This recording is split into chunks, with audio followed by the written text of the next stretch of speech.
ചില സമയങ്ങളിൽ ദൈവം മനഃപൂർവ്വം നമ്മെ ബുദ്ധിമുട്ടുള്ള സാഹചര്യങ്ങളിൽ എത്തിക്കുന്നു. അതുവഴി നമ്മൾ അന്ധമായി വിശ്വസിക്കുന്ന ആളുകളുടെ മുഖത്ത് മുഖംമൂടി കാണാൻ കഴിയും. പുഴകൾ ഒരിക്കലും പുറകിലോട്ട് ഒഴുകാറില്ല. അതുപോലെ ഭൂതകാലം മറന്ന് നിങ്ങളുടെ ഭാവിയിൽ ശ്രദ്ധ കേന്ദ്രീകരിക്കുക. നേരിടേണ്ടി വരുന്ന സാഹചര്യങ്ങളെ ഓർത്ത് പിന്മാറിയവരല്ല, സ്വന്തം കഴിവുകളിൽ വിശ്വാസമുള്ളവരാണ് ജീവിതത്തിൽ സ്വപ്നങ്ങൾ സ്വന്തമാക്കിയിട്ടുള്ളത്. നല്ല ബന്ധങ്ങൾക്ക് വേണ്ടത് പരസ്പര വിശ്വാസമാണ്. എങ്കിൽ മാത്രമേ വിള്ളലുകളില്ലാതെ അത് മുന്നോട്ടു പോവുകയുള്ളൂ. വിശ്വാസം ഇല്ലാത്ത ബന്ധങ്ങൾ ബന്ധനങ്ങളായി മാറും. നിങ്ങൾക്ക് ഒരാളുടെ മനസ്സറിയണമെങ്കിൽ അവരുടെ വാക്കുകൾ ശ്രദ്ധിക്കുക. അവരുടെ ഹൃദയം അറിയണമെങ്കിൽ പ്രവൃത്തികൾ ശ്രദ്ധിക്കുക.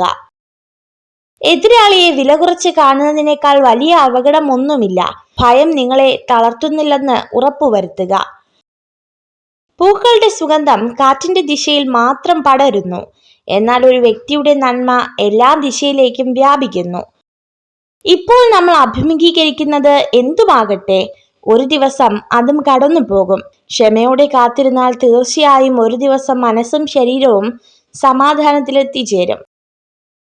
ആഴത്തിൽ ഇറങ്ങിയാൽ പിന്നെ പറിച്ചു മാറ്റാൻ പാടാണ്, അത് മണ്ണിലായാലും മനസ്സിലായാലും. മറ്റുള്ളവർ നിങ്ങളെ ഏതു രീതിയിൽ പരിഗണിക്കപ്പെടണമെന്ന് നിങ്ങൾ ആഗ്രഹിക്കുന്നുവോ എങ്കിൽ അതുപോലെ നിങ്ങൾ മറ്റുള്ളവരോടും പെരുമാറുക. മറ്റൊരാൾക്കും വളരെ സന്തോഷകരമായ കാര്യം നമുക്ക് വിഡ്ഢിതമായി തോന്നാമെങ്കിലും അവരുടെ സന്തോഷത്തിനായെങ്കിലും അത് അംഗീകരിച്ചു കൊടുത്തേക്കുക. ഓർമ്മകളോളം ആഴമുള്ള ഒരു കടലുമില്ല, മൗനത്തോളം ശക്തിയുള്ള ഒരു കൊടുങ്കാറ്റുമില്ല. കടന്നു വന്ന ഓരോ വഴിയും പിന്നിട്ട ഓരോ ചുവടുകളുമാണ് നമ്മളെ നമ്മളാക്കുന്നത്. ദേഷ്യത്തിലായിരിക്കുമ്പോൾ ഉയർന്ന ശബ്ദത്തിൽ സംസാരിക്കാൻ ആത്മബലത്തിന്റെ ആവശ്യമില്ല. എന്നാൽ ദേഷ്യം വരുമ്പോൾ നിശബ്ദരായിരിക്കുവാൻ ആത്മബലമുള്ളവർക്ക് മാത്രമേ സാധിക്കുകയുള്ളൂ. ആത്മവിശ്വാസത്തോടെ ഓട്ടം ആരംഭിച്ചാൽ ലക്ഷ്യത്തിലെത്തുന്നതിന് മുന്നേ നിങ്ങൾ വിജയിച്ചു കഴിഞ്ഞു. ആത്മവിശ്വാസം ഇല്ലെങ്കിൽ കുറഞ്ഞത് 2 തവണ തോൽക്കേണ്ടി വരും. നല്ല നിമിഷങ്ങൾക്ക് വേണ്ടി കാത്തു നിൽക്കരുത്. പകരം നമുക്ക് ലഭിക്കുന്ന ഓരോ നിമിഷത്തെയും നല്ലതാക്കി മാറ്റണം.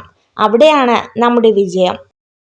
മറ്റുള്ളവർ നിങ്ങളെ ഏതു രീതിയിൽ പരിഗണിക്കപ്പെടണമെന്ന് നിങ്ങൾ ആഗ്രഹിക്കുന്നുവോ എങ്കിൽ അതുപോലെ നിങ്ങൾ മറ്റുള്ളവരോടും പെരുമാറുക. ഒരു പുരുഷൻ സ്ത്രീയോട് വികാരനിർഭയമായി പറയുന്ന കാര്യങ്ങൾ അവൾ ജീവിതത്തിൽ ഒരിക്കലും മറക്കില്ല. ഗുണപരമായ ചിന്ത സന്തോഷം വർദ്ധിപ്പിക്കും. ദുഷ്ടചിന്തകൾ മനസ്സിന്റെയും ശരീരത്തിന്റെയും ആരോഗ്യം ക്ഷയിപ്പിക്കുകയുള്ളൂ. നിങ്ങൾ ഈ വീഡിയോ കണ്ടതിന് നന്ദി. ഇതുപോലുള്ള കൂടുതൽ വീഡിയോകൾക്കായി ചാനൽ സബ്സ്ക്രൈബ് ചെയ്യൂ.